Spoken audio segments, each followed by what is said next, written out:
வணக்கம் ஃப்ரெண்ட்ஸ், நான் தான் உங்கள் மிஸ்டர் ஜேகே. எங்களோட யூடியூப் சேனலுக்கு இதுதான் நீங்கள் ஃபஸ்ட் டைம் பாருங்கன்னு சொன்னால் சப்ஸ்கிரைப் பண்ணிவிட்டு வீடியோ பாருங்கள். அப்போ தான் நாங்கள் போகிற ஒவ்வொரு வீடியோ உங்களுக்கு வந்து சேரும்.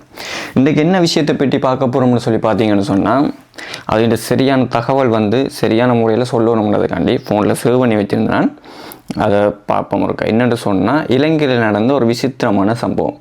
சோஷியல் மீடியா தட்டினா இப்போ இருக்கிற எல்லா சோஷியல் மீடியாலையும் இப்போ அது ஒரு விஷயமாக பேசப்பட்டு வருது. அது என்ன விஷயம்னு சொல்லி பார்த்தீங்கன்னு சொன்னால், இலங்கையில் வந்து ஒரு இடத்துல, அதாவது முல்லைத்தீவு மாங்குளம் என்ற இடத்துல வந்து ஒரு நாயை தூக்கில் போட்டிருக்காங்க. என்னென்ன பிரச்சனையும் நடக்குது, எவ்வளவோ பிரச்சனையில் போய்க்கல. இது ஒரு தேவையான விஷயமானு தான் தெரியல எனக்கு. வாயில்லா ஜீவனோட துடிக்க தூக்கில் போட்ட சம்பவம் வந்து இலங்கையில் முல்லைத்தீவு மாங்குளம் பகுதியில் நடந்திருக்கு. என்னத்துக்காண்டி நடந்திருக்கு இந்த விஷயம், ஏன் நடந்திருக்குன்னு சொல்லி முழுவதுமாக பார்ப்போம். என்ன சொன்னால், அது நிறைய விஷயம் நடந்திருக்கு. நான் அதை வந்து என்னால் ப்ரிப்பேர் பண்ண முடியாமல் போயிடுச்சு. அதனால் நான் ஃபோனில் நோட்டில் சேவ் பண்ணி வச்சுக்கேன். அதை பார்த்துட்டு என்ன மாதிரின்னு சொல்லி பார்ப்போம். அதாவது முல்லைத்தீவு மாங்குளம் பகுதியில் வளர்ப்பு நாய் ஒன்றை தூக்கில் இடப்பட்டிருக்கிறது. என்னென்று சொன்னால், அதாவது அந்த பெண்ணையும் வந்து தூக்கிட்டதுக்கான காரணத்துக்காண்டி நேற்றைய தினம் 27ஆம் தேதி, அதாவது நேற்று 27ஆம் தேதி சிரேஷ்ட போலீஸ் அத்தியாயத்தர் புத்திக மதுங்க அவர்களினால் இவரை வந்து மிருக வதை சட்டத்தின் கீழே கைது செய்திருக்கிறாங்க அந்த பெண்மணியை நேற்று. அதாவது மாங்குளம் பகுதியில் ஒரு நாய் ஒன்றை கழுத்தை தூக்கிக்கிட்டு கொன்றமை காரணத்தை, அதாவது அவள் என்ன செய்திருக்கான்னு சொல்லி பார்த்தீங்கன்னு சொன்னால், இதில் சொல்லப்பட்டிருக்க விஷயம் என்னென்னு சொன்னால், அவள் வந்து அந்த நாயை தூக்கிட்டு அது செத்த விதத்தை வந்து என்ன செய்திருக்கான்னு சொன்னால் போட்டோ எடுத்து, அதாவது சமூக ஊடகங்களில் ஃபேஸ்புக் இது போன்ற டிக்டாக் இது போன்ற சமூக ஊடகங்களில் என்ன செய்திருக்காண்ட அந்த கொடூரமான சம்பவத்தை வந்து பதிவிட்டிருக்கா. இதை பார்த்து நிறைய பேர் கண்டனம் தெரிவித்ததோடு அதாவது இதுக்குரிய ஒரு எதிர்வினையாக தான் அவங்களை என்ன செய்திருக்கான்னு சொன்னால், மிருகவதை சட்டத்தின் கீழே நேற்றைய தினம் கைது செய்யப்பட்டிருக்கான்னு சொல்லி போலீஸ் ஊடக பேச்சாளர் வந்து அதாவது ஊடகங்களுக்கு தெரிவித்திருக்கின்றார். என்ன நடந்தோன்னு சொல்லி பார்த்தா, முல்லைத்தீவு மாங்குளம் பகுதியைச் சேர்ந்த சாந்தரூபன் ஜீவவதனி தனது வீட்டில் வந்து ஒரு நாய் ஒன்றை வளர்த்து வந்திருக்கா. சாந்தரூபன் ஜீவவதனி அவர் அண்டைய வீட்டில் வசித்து வரும் என்னும் ஒரு சஜிதா என்ற பெண்மணின்ற அவளை ஆட்டை கடைச்சிருக்குன்னு சொல்லி தான் இந்த பிரச்சனை வந்து என்ன செய்திருக்குன்னு சொன்னால் ஸ்டார்ட் ஆகிருக்கு. அந்த ரெண்டு பேரும் ஒரே அந்த பிரதேசத்தை சேர்ந்தவங்க, ஒரே ஆக்க தான் பக்கத்து வீடுன்னு நினைக்கிறாங்க. பக்கத்து வளம் இது நோமலை. ஸ்ரீலங்காவில் வந்து எல்லா இடத்துலையும் வந்து கோழிச்சண்டை ஆட்டுச்சண்டை மாட்டுச்சண்டைன்றது நோமலாக நடந்திருக்கு. இதே மாதிரி வந்து கந்தரோடையில் வந்து ஒரு கோழிச்சண்டைன்னு சொல்ல ஒரு ஆளை கத்தியால் குத்தி கொண்ட சம்பவம் இப்போ போன வருஷம் நடந்ததுன்னு நினைக்கிறேன் நோமலை. இதுவும் இதெல்லாம் சும்மா இது இப்படி நடக்குதுன்னு சொல்லி ஒரு பதிவுக்காண்டி அதே மாதிரி தான் இந்த இதுக்கும் நடந்திருக்கு. இது ஒரு நாயோட போயிடுச்சு. அது அங்கே ஒரு மனுஷன் உயிரே போயிருக்கு. எல்லாம் உயிர் தான், அப்படி நான் பாகுபடுத்த விரும்பலை.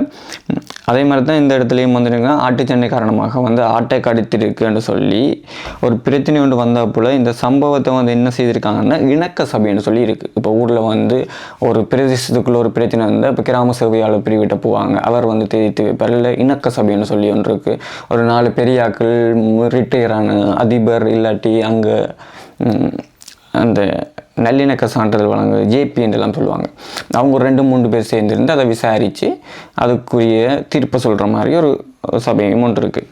அங்கே போன இடத்துல என்ன சொல்லியிருக்காங்கன்னு சொன்னால், கதை எப்படி வந்திருக்குன்னு சொன்னால், அந்த இணக்க சபையில் 3 பேர் இந்த தீர்ப்பு வழங்கி அந்த நாயை தூக்கில் இட சொல்லித்தான் சோசியல் மீடியாவில் ஒரு 2 தினங்களுக்கு முன்னால் அப்படியான நியூஸ் வந்து பரவி இருக்கு எல்லாருக்கும்.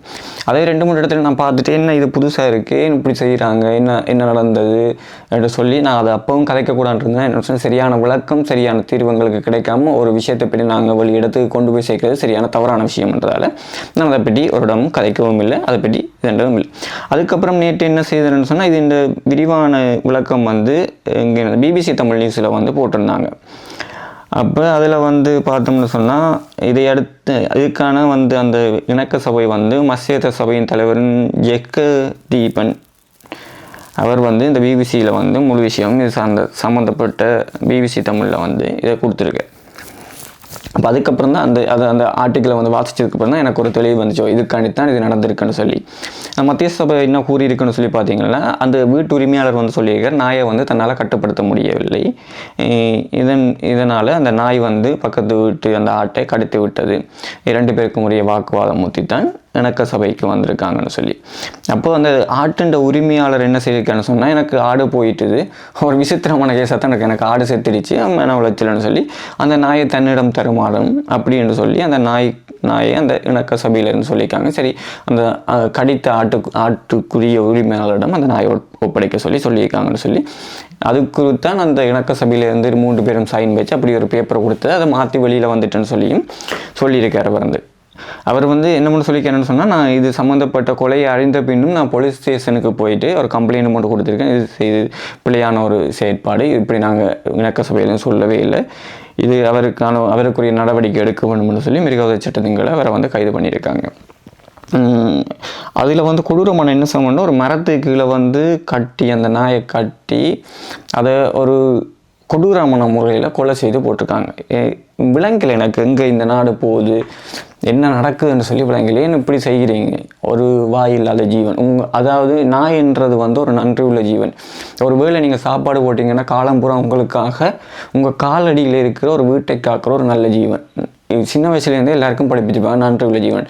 அந்த பிராணியும் ஒரு நாயன்றது அப்படித்தான். நாங்கள் வளர்க்குற விதத்துலேயும் நாங்கள் அதை எப்படி பார்க்குறோம்ன்றது தொடர்ந்து நாங்கள் கட்டி வச்சு ஒரு வீட்டில் வச்சு வளர்த்தோம்னா அது போகிற வாராக்களை கடிக்கத்தான் செய்யும். அதுக்குரியதுன்னு சொன்னால் அதுக்கேற்ற மாதிரி அதை வளர்க்கணும். ஒரு பிராணி கடித்து விட்டுட்டேன்னு சொல்லி அதை போய் இப்படி வதைச்சி கொள்ள வேண்டிய அவசியமே இல்லை. ஆனால் இது ஏன் இப்படி செய்திருக்காங்கன்னு சொல்லி ஸ்ரீலங்காவில் நடக்கிற முதல் முறையான புதுவிதமான ஒரு இதுன்னு சொல்லித்தான் சொல்லணும். அதுக்குரிய தண்டனை அவங்களுக்கு கிடைக்கும்னு நினைக்கிறேன். அவங்களுக்கு இப்போ போலீஸால் கைது செய்திருக்காங்க. பார்ப்போம், இது என்ன மாதிரி உங்களுக்கு தோணுன்னு தெரியலை. இதை பற்றி உங்களுடைய கருத்தை கமெண்ட்டில் சொல்லுங்கள். அடுத்த வீடியோவில் கண்டிப்பாக உங்களை சந்திக்கிறேன். நன்றி.